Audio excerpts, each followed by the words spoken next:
आज हम बात कर रहे हैं सामान्य प्रसंभाविता वक्र या नॉर्मल प्रोबेबिलिटी कर्व की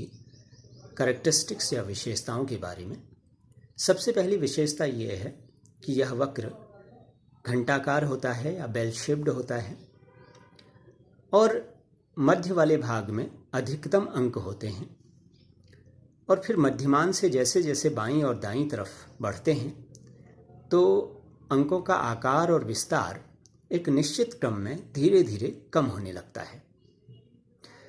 प्रसामान्य वितरण की दूसरी विशेषता यह है कि ये एक बहुलकी होता है, यानी कि इसमें केवल एक ही बहुलक होता है। ये इसकी प्रमुख विशेषता है, क्योंकि समरूप होने के बाद भी द्विबहुलकी भी वक्र हो सकते हैं, परंतु इसमें यानी कि सामान्य प्रसंभाविता वक्र में एक ही बहुलक होता है। तीसरी विशेषता यह है कि प्रसामान्य वक्र के दोनों ओर यानी कि दोनों भागों में मध्य से अंकों का वितरण व विस्तार समान रूप से यानी कि 50% और 50% होता है, यानी 50% अंक मध्यमान से बाईं ओर और 50% अंक मध्यमान के दाईं ओर रहते हैं। चौथी विशेषता सामान्य प्रसंभाविता वक्र की यह है कि इसकी दोनों रेखाएं, वक्र की जो दोनों रेखाएं हैं, दोनों छोर हैं, वो एक्स अक्ष भुजा को स्पर्श नहीं करते हैं और उसके समानांतर भी नहीं जाते हैं। अर्थात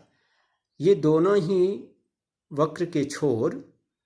अनंत तक इसी प्रकार चलते जाते हैं, न तो वो एक्स अक्ष को स्पर्श करते हैं और न उसके समानांतर ही होते। प्रसामान्य संभाव्यता वक्र में मध्यमान, मध्यांक और बहुलांक यानी कि मीन, मीडियन और मोड तीनों ही एक ही बिंदु पर पड़ते हैं और वितरण में ये तीनों माप अधिकतम अंक वाले बिंदु पर स्थिर रहते हैं। इसके अलावा प्रसामान्य वितरण में मध्यमान से विचलन के विभिन्न सांख्यिकीय मापों यानी कि डिफरेंट मेजर्स ऑफ डेविएशंस की सरलतापूर्वक गणना की जा सकती है, चाहे वो QD हों, SD हों, MD हों, जो भी विचलन के मान हैं उनकी आसानी से गणना इसमें की जा सकती है। प्रसामान्य संभाव्यता वक्र में विषमता गुणांक या कोएफिशिएंट ऑफ स्कीनेस शून्य होता है, क्योंकि दोनों ओर इसका बिखराव समान होता है। इसी प्रकार प्रसामान्य वितरण की परिकल्पना के आधार पर एक दिए गए वितरण के विभिन्न अंकों को प्रमाप प्राप्तांकों स्टैंडर्ड स्कोर्स अथवा प्रसामान्यकृत प्राप्तांकों या नॉर्मलाइज्ड स्कोर्स में सरलतापूर्वक परिवर्तित किया जा सकता है। प्रसामान्य प्रसंभाव्यता वक्र या नॉर्मल प्रोबेबिलिटी कर्व जो है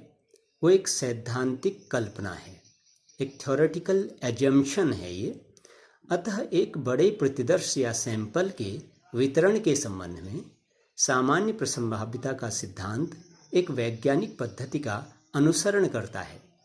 परंतु यह आवश्यक नहीं है